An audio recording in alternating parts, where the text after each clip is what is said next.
नमस्कार, मी स्वाती गोडसे. आपण पाहताय न्यूज 18 लोकमत बुलेटिनमध्ये आपल्या सगळ्यांचं स्वागत. आणि आता बघणार आहोत राज्यासह देशभरातील अनेक महत्त्वाच्या बातम्यांचा वेगवान आढावा. राष्ट्रवादी काँग्रेसचे राष्ट्रीय अध्यक्ष शरद पवार आजपासून 2 दिवसांच्या विदर्भाच्या दौऱ्यावर आहेत. शरद पवार हे आज विदर्भातील काटोल तालुक्यातील नुकसानीची पाहणी करणार आहेत. तर आज सकाळी शरद पवारांचं 10 वाजता नागपूर विमानतळावर आगमन होणार असल्याचं कळतंय. भारतीय जनता पक्षानं 3 दिवसांच्या बैठकांचं आयोजन केलेलं आहे. मुंबईतील दादर इथल्या मुंबई भाजपच्या वसंत स्मृती कार्यालयात या बैठका होणार आहेत. तर आजपासून सलग 3 दिवस या बैठकांचं आयोजन करण्यात आलेलं आहे. विधानसभा निवडणुकीत निवडून आलेले आमदार, जिल्हाध्यक्ष, संघटन मंत्री, पदाधिकारी तसंच विधानसभा निवडणुकीत पराभूत झालेले भाजपचे उमेदवारही या बैठकीत सहभागी होणार असल्याचं कळतंय. तर या बैठकांसाठी देवेंद्र फडणवीस, प्रदेशाध्यक्ष चंद्रकांत पाटील आणि पक्षाच्या राज्य प्रभारी सरोज पांडे देखील उपस्थित राहणार असल्याचं कळतंय. उद्धव ठाकरेंच्या ज्या 2.5 वर्षांच्या मुख्यमंत्रीपदाच्या मागणीवरून राज्यात सुरू झालेल्या सत्ता स्थापनेचा गोंधळ सुरू झालाय, त्या शिवसेनेच्या मागणीवर भाजप अध्यक्ष अमित शहांनी पहिल्यांदाच भाष्य केलंय. युतीचं सरकार आल्यास फडणवीसच मुख्यमंत्री होणार हे अनेकदा सार्वजनिक सभांमध्ये आपण आणि मोदींनी ठासून सांगितलं होतं असं वक्तव्य अमित शहांनी केलंय. मात्र उद्धव ठाकरेंसोबत बंद दाराआड झालेल्या चर्चेचा तपशील उघड करण्यास त्यांनी नकार दिलाय. दरम्यान महाराष्ट्रात लागलेल्या राष्ट्रपती राजवटीचं त्यांनी समर्थन देखील केलंय. विरोधकांना सरकार बनवण्यापासून कुणीही रोखलं नाही. संख्याबळ असेल तर आताही ते दावा करू शकतात असं शहा म्हणाले. दरम्यान अमित शहांच्या शिवसेनेबाबतच्या वक्तव्यावरती शिवसेना नेते एकनाथ शिंदेंची प्रतिक्रिया आलेली आहे. ठाकरेंनी याआधीच याबाबत सांगितलेलं आहे आणि त्यामुळे याबाबत बोलण्यासारखं काही नाही. सरकार स्थापण्याबाबतचे सर्व अधिकार आम्ही उद्धव ठाकरेंना दिले आहेत आणि त्याबाबत पूर्णपणे तेच निर्णय घेतील असे शिंदे म्हणाले. दरम्यान इकडे काँग्रेस आणि राष्ट्रवादीतल्या पहिल्या समन्वय समितीच्या बैठकीवरून मोठा सावळा गोंधळ बघायला मिळाला. बैठक अचानक रद्द झाली आणि आपण बारामतीला निघालोय असं सांगत अजित पवार गाडीत बसल्याचं बघायला मिळालं. मात्र बैठक रद्द झाल्याचं काँग्रेस नेत्यांना माहीतच नव्हतं. अखेर नेहमीप्रमाणे अजित पवारांच्या कृतीवर राष्ट्रवादीच्या नेत्यांनी सारवासारव केली आहे. अखेर पुन्हा राष्ट्रवादी काँग्रेस नेत्यांची एकत्रित बैठक झाली. भाजपचे ज्येष्ठ नेते सुधीर मुनगंटीवार यांनी संघ मुख्यालयात जाऊन सरसंघचालक मोहन भागवत यांची भेट घेतली. शिवसेनेच्या आमदारांना पक्षप्रमुखांनी घरी जाण्यास सांगितलं असून मालाडच्या हॉटेल रिट्रीटमध्ये गेल्या 6 दिवसांपासून हे आमदार तळ ठोकून होते. तर सरकार स्थापनेचा पेच प्रसंग सुटेपर्यंत आता या आमदारांना मतदारसंघात जाण्याची शिवसेनेने मुभा दिली आहे. बीकेसीतील ट्रायडंट हॉटेलमध्ये काँग्रेस नेते आणि उद्धव ठाकरे यांच्यातील बैठक संपन्न झाली आणि या बैठकीत सरकार स्थापनेसंदर्भात चर्चा करण्यात आली. सत्तेत सहभागी होण्यासाठी काँग्रेसची भूमिका या ठिकाणी स्पष्ट करण्यात आली आहे. उद्धव ठाकरे, सुभाष देसाई, अशोक चव्हाण, बाळासाहेब थोरात आणि माणिकराव ठाकरे या बैठकीला उपस्थित होते. शिवसेना काँग्रेस नेत्यांमध्ये बीकेसीतल्या ट्रायडंट हॉटेलमध्ये तब्बल 1 तास चर्चा झाली आहे. किमान समान कार्यक्रमावरती सेना काँग्रेसमध्ये या बैठकीत चर्चा करण्यात आली. यावेळी शिवसेना आणि काँग्रेसच्या जाहीरनाम्यावर देखील चर्चा करण्यात आल्याचं कळतंय. सेना काँग्रेसचे मिळून एकूण 5 नेते या बैठकीला उपस्थित होते. तर आमची भूमिका लवकरच कळेल, आम्ही योग्य वेळी ती सांगू, अशी प्रतिक्रिया उद्धव ठाकरेंनी दिली. शिवसेना काँग्रेसमधील बैठक आटोपल्यानंतर उद्धव ठाकरेंनी माध्यमांना ही प्रतिक्रिया दिली आहे. केंद्रीय माहिती आणि प्रसारण मंत्री प्रकाश जावडेकरांनी अवजड उद्योग मंत्रालयाचा पदभार स्वीकारलेला आहे. अरविंद सावंत यांनी मंत्रिपदाचा राजीनामा दिल्यानंतर आता ही जबाबदारी प्रकाश जावडेकरांनी स्वीकारली आहे. यावर्षी मे महिन्यात पार पडलेल्या शपथविधी सोहळ्यामध्ये अरविंद सावंतांनी केंद्रीय मंत्रिपदाची शपथ घेतली होती. तर अनंत गीतेंकडे आधी असलेलं अवजड उद्योग खातं त्यांना देण्यात आलं होतं. राज्यासोबतच दिल्लीमध्ये ही सत्ता स्थापनेच्या हालचाली वेगानं सुरू आहेत आणि या पार्श्वभूमीवरती चर्चेसाठी दिल्लीमध्ये राष्ट्रीय पातळीवरती काँग्रेस राष्ट्रवादीची समिती स्थापन करण्यात आली आहे. राष्ट्रवादी आणि काँग्रेसकडून प्रत्येकी 3 नेते सहभागी करण्यात आले आहेत. राष्ट्रवादीचे सर्वेसर्वा शरद पवार, राष्ट्रवादीचे नेते प्रफुल्ल पटेल आणि सुनील तटकरे आहेत. तर काँग्रेसकडून मल्लिकार्जुन खरगे, वेणुगोपाल आणि अहमद पटेल यामध्ये असणार आहेत. सरकार स्थापनेबाबत समान कार्यक्रम ठरवण्यासाठी काँग्रेस आणि आघाडीने समिती तयार केली आहे। दोन्ही पक्षांनी 5 जणांची समिती स्थापन केली असून सरकार स्थापनेआधी दोन्ही समित्यांमध्ये चर्चा झाली। राष्ट्रवादीकडून या समितीमध्ये प्रदेशाध्यक्ष जयंत पाटील, अजित पवार, छगन भुजबळ, धनंजय मुंडे, नवाब मलिक असे 5 जण आहेत। तर काँग्रेसने देखील 5 जणांची समिती ठरवली असून यामध्ये बाळासाहेब थोरात, अशोक चव्हाण, पृथ्वीराज चव्हाण, विजय वडेट्टीवार आणि माणिकराव ठाकरे सहभागी आहेत। मुंबईमध्ये यशवंतराव चव्हाण सेंटरमध्ये राष्ट्रवादी काँग्रेसची बैठक संपन्न झाली। आघाडीमध्ये पदांविषयी चर्चा करण्यात आल्याची माहिती अजित पवारांनी दिली आहे। महाराष्ट्रातील चर्चा लवकर संपवण्याचा प्रयत्न करण्यात येईल, तसंच मित्रपक्षामध्ये एकवाक्यता ठेवणार असल्याचंही त्यांनी सांगितलंय। राज्यामध्ये मध्यवधी निवडणूक होणार नाही असं शरद पवारांनी बैठकीत आमदारांना सांगितलं। राष्ट्रवादीच्या आमदार आणि नेत्यांनी मतदारसंघात जाऊन काम करा, अवकाळी पाऊस संदर्भात लक्ष द्या, निवडणूक जिंकल्या त्या मतदारसंघात नागरिक संवाद वाढवा, आभार सभा घ्या अशा सूचना शरद पवारांनी राष्ट्रवादीच्या आमदारांना दिल्या आहेत।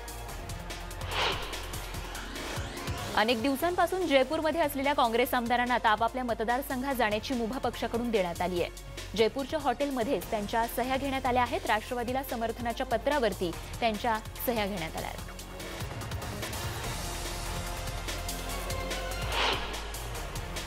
2011 साली शरद पवारांना थप्पड मारणाऱ्या व्यक्तीला अखेर अटक करण्यात आलेली आहे। अरविंदर सिंग या आरोपीला दिल्ली पोलिसांनी जेरबंद केले। 24 नोव्हेंबर 2011 रोजी पवार नवी दिल्ली महापालिकेच्या कार्यालयात गेले होते आणि तिथून निघत असताना या व्यक्तीने त्यांना कानाखाली लगावली होती आणि त्यानंतर तो तिथून फरार झाला होता। तर पवार तेव्हा केंद्रीय कृषी मंत्री होते।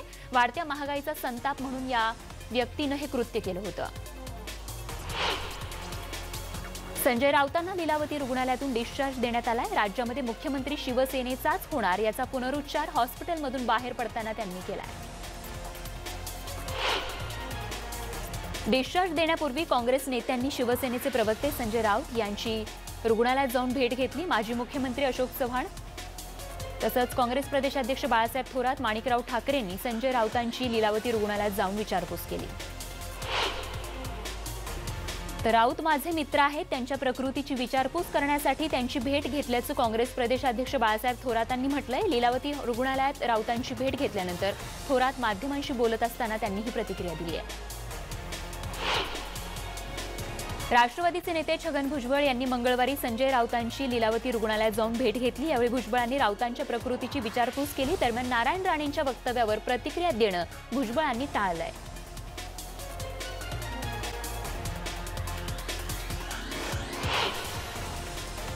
मनसे अध्यक्ष राज ठाकरेंनी पुन्हा एकदा व्यंगचित्रातून टोला लगावला। युतीनं 2018 मध्ये अवनी वाघिणीची शिकार केली होती, आता महाराष्ट्र नावाच्या वाघानं 2019 मध्ये युतीची शिकार केली आहे असं म्हणत उद्धव ठाकरे आणि देवेंद्र फडणवीस या दोघांनाही राज ठाकरेंनी टोला लगावलाय।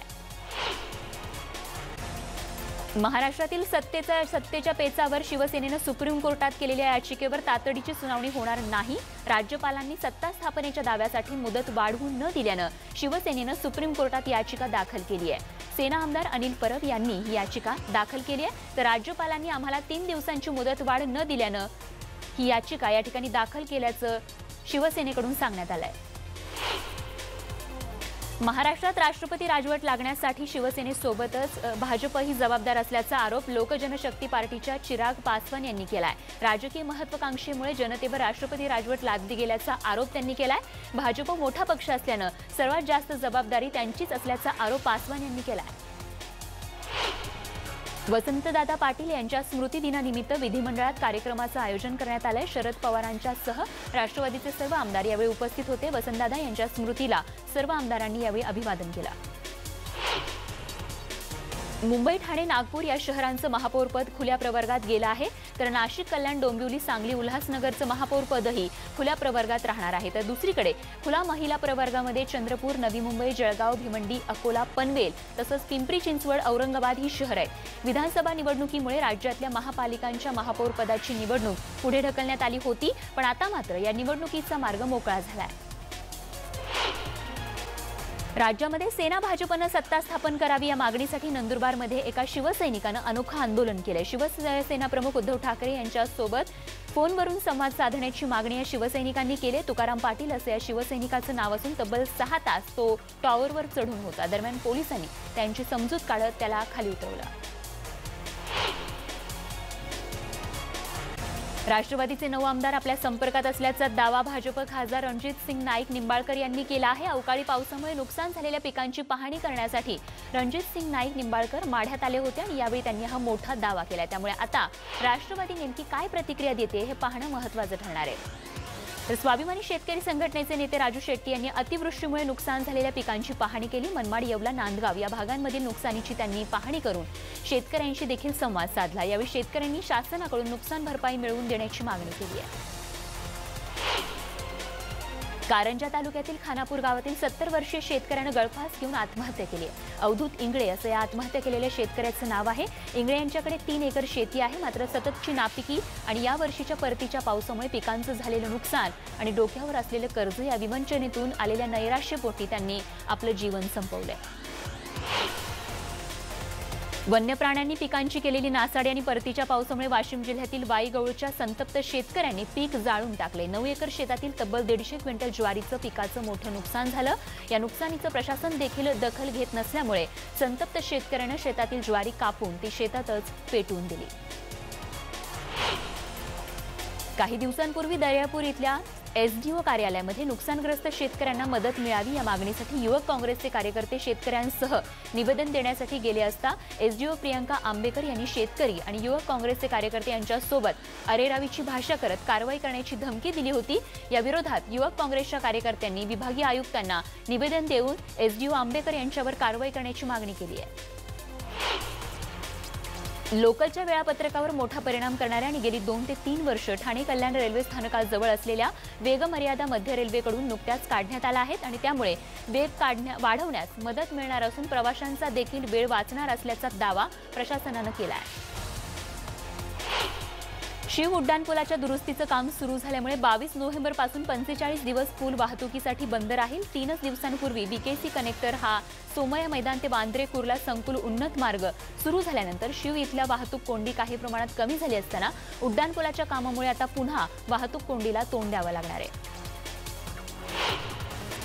पालिकेमध्ये लवकरच 341 कनिष्ठ अभियंत्यांची भरती होणार आहे। ही पदं खुल्या तसंच मागास प्रवर्गातून भरण्यात येणार असून त्याकरता 50,000 अर्ज येतील अशी पालिकेला अपेक्षा आहे आणि त्यामुळे ही संपूर्ण भरती प्रक्रिया खासगी कंपनीच्या माध्यमातून ऑनलाईन करण्याचे प्रशासनाने ठरवलं असून पालिका 2 कोटी रुपये खर्च करणार आहे। खासगी कंपनीला हे काम देण्याबाबतचा प्रस्ताव स्थायी समितीच्या पटलावर मांडण्यात आला आहे। संजय गांधी राष्ट्रीय उद्यानाच्या येऊर वनक्षेत्रामध्ये वसलेल्या आदिवासी गावांमध्ये अद्याप भूमिगत वीज वाहिन्या पोहोचलेल्या नाहीत आणि त्यामुळे महावितरणकडून खुल्या वीज वाहिन्यांनी या भागात वीज पुरवठा केला जातो आणि त्यामुळे इथल्या वन्यजीवांना धोका उत्पन्न झालाय। या भागामध्ये वीज वाहिन्यांचा झटका बसून माकडांचे मृत्यू होत असल्याचं उघड झालंय। या प्रकरणी थेट राज्य सरकारकडे तक्रार करण्यात आली असून भूमिगत वीज वाहिन्यांचं जाळं वाढवण्यासाठी स्थानिकांनी पाठपुरावा सुरू केला आहे। भुसावळमध्ये डेंग्यूचा बळी गेला आहे। पासीवाडा परिसरात राहणाऱ्या कृष्णा पासी या 17 वर्षीय मुलाचा डेंग्यूमुळे मृत्यू झालाय। परिसरात घाणीचं साम्राज्य असल्यानं या विरोधात संतप्त नागरिकांनी नगरपालिकेवर मोर्चा काढला। नगरपालिकेत अधिकारी भेटले नसल्यामुळे त्यांनी नगराध्यक्ष रमण भोळे यांच्या घरावर मोर्चा वळवला। या घटनेमुळे शहरात एकच खळबळ उडाली आहे।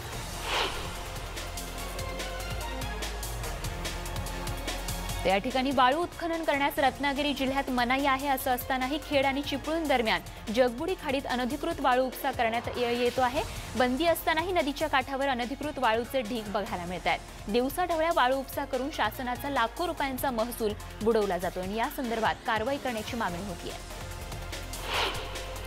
छत्रपती शिवाजी महाराजांच्या गड किल्ल्यांची अवस्था बिकट झाली आहे। गड किल्ले परिसरात झाडं झुडपं वाढली आहेत। स्थानिक पातळीवर प्रशासनाचे गड किल्ल्यांच्या संवर्धनाबाबत दुर्लक्ष होत असताना काही गडप्रेमींनी किल्ल्यांचं संवर्धन तसंच स्वच्छता मोहीम राबवण्याचा वसा घेतलाय। किल्ले अभ्यास समितीच्या वतीनं महिन्यातून 2 वेळा वेगवेगळ्या गड किल्ल्यांवर जाऊन स्वच्छता मोहीम राबवण्यात येते। त्यामुळे शिवकालीन गड किल्ल्यांच्या सौंदर्यात आणखीनच भर पडताना दिसते। साताऱ्यातील कास रस्त्यावरील देवकल गावाजवळ मंगळवारी रात्री बिबट्याचं दर्शन झालं। रस्त्यावर मुक्तपणे फिरताना या बिबट्याला पर्यटकांनी पाहिले। देवकल गावाजवळ बिबट्याच्या वावरामुळे ग्रामस्थांमध्ये सध्या भीतीचं वातावरण बघायला मिळतंय। ब्रेकनंतर बुलेटिनमध्ये आपल्या सगळ्यांचं पुन्हा एकदा स्वागत। आणि आता बघूया देशासोबतच विदेशातही अनेक महत्त्वाच्या बातम्यांचा वेगवान आढावा। केरळमधील शबरीमालाच्या अयप्पा मंदिरात सर्व वयोगटाच्या महिलांना प्रवेश देण्याच्या सर्वोच्च न्यायालयाच्या निर्णयावर दाखल करण्यात आलेल्या फेरविचार याचिकांवरती सर्वोच्च न्यायालय आज निकाल देणार आहे। रूढी परंपरेनुसार शबरीमालातील अयप्पा मंदिरात पाळीच्या वयोगटातील महिलांना प्रवेश नाकारण्यात आलेला आहे आणि त्यावरती सर्वोच्च न्यायालयाने 28 सप्टेंबर 2018 रोजी दिलेल्या निकालात सर्व वयोगटाच्या महिलांना प्रवेश देण्याचा आदेश लागू केला होता।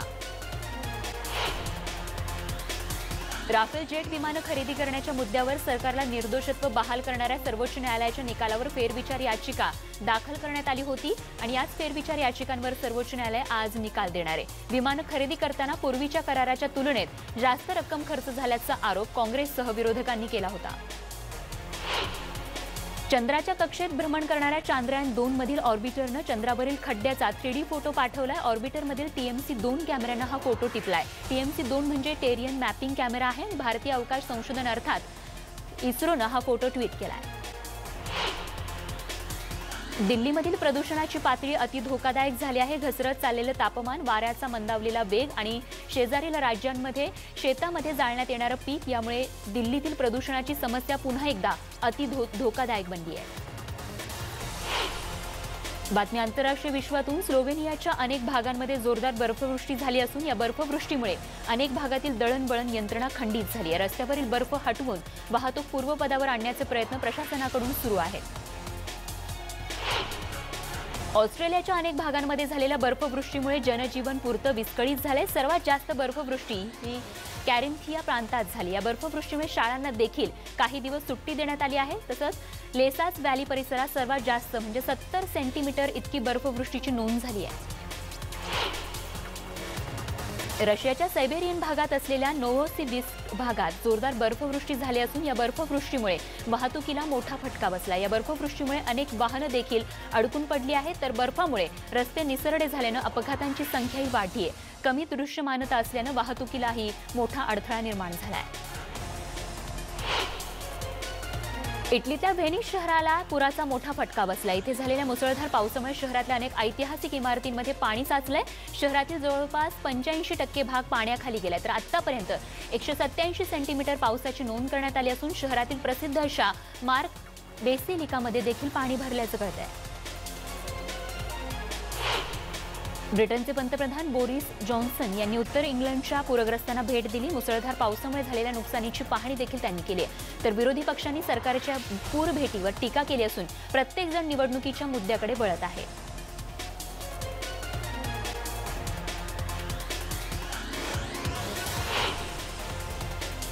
क्रोएशियाच्या समुद्र किनाऱ्याच्या भागाला वादळाचा मोठा तडाखा बसलाय। डुब्रोव्निक भागाला वादळाचा सर्वाधिक फटका बसला असून वादळी वारा आणि मुसळधार पावसामुळे अनेक भाग जलमय झालाय।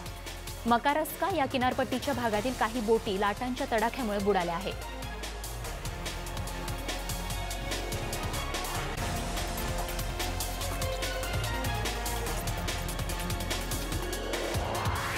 एकदा स्वागत आहे। आता बातम्या क्रीडा आणि मनोरंजन विश्वातून। सुरुवातीला बातम्या आहे क्रीडा विश्वातून। आजपासून भारत आणि बांगलादेश दरम्यान इंदूर येथे पहिला कसोटी सामना खेळवला जाणार आहे। भारताकडे भक्कम फलंदाजीची फळी आहे तर 3 जलदगती गोलंदाज खेळवणार असल्याचे संकेत कोहलीने दिलेत तर दक्षिण आफ्रिकेविरुद्धच्या कसोटी मालिकेत 3-0 असं यश मिळवणाऱ्या भारताशी सामना करणं हे बांगलादेशसाठी आता आव्हानात्मक ठरणार आहे। स्पेनसाठी सर्वाधिक गोल करणारा फुटबॉलपटू डेव्हिड विया याने बुधवारी आपली निवृत्ती जाहीर केली। 37 वर्षीय विया पुढील महिन्यात जे लीगच्या मोसमाअखेरीस आपल्या 19 वर्षीय कारकिर्दीला अलविदा करणार आहे तर डेव्हिड स्पेनसाठी 98 सामने खेळलाय। रिलायन्स फाउंडेशनच्या अध्यक्ष नीता अंबानींच्या शिरपेचात आणखीन एक तुरा रोवला गेलाय। न्यूयॉर्कच्या प्रतिष्ठित मेट्रोपॉलिटन म्युझियम ऑफ आर्टवर त्यांची मानद विश्वस्त म्हणून नियुक्ती झाली आहे। म्युझियमचे अध्यक्ष डॅनियल ब्रॉडस्की यांनी याबाबत घोषणा केली असून न्यूयॉर्कमध्ये 12 तारखेला झालेल्या बैठकीत नीता अंबानींची निवड झाली आहे। मनोरंजन विश्वातून अभिनेत्री करीना कपूर आणि सैफ अली खान यांच्या मुलाची अर्थात तैमूरची लोकप्रियता सगळ्यांनाच ठाऊक आहे। तर अनेकदा तैमूर आपल्या आई-वडिलांसोबत त्यांच्या चित्रपटाच्या सेटवर जात असतो। नुकतीच तैमूरनं आमिर खानच्या लाल सिंग चड्ढाच्या सेटवर हजेरी लावली होती। तर लाल सिंग चड्ढामध्ये करीना कपूर मुख्य भूमिकेत झळकणार आहे। यावेळी तैमूरची मस्ती करतानाच्या सेटवरील एक व्हिडिओ मोठ्या प्रमाणात व्हायरल होतोय।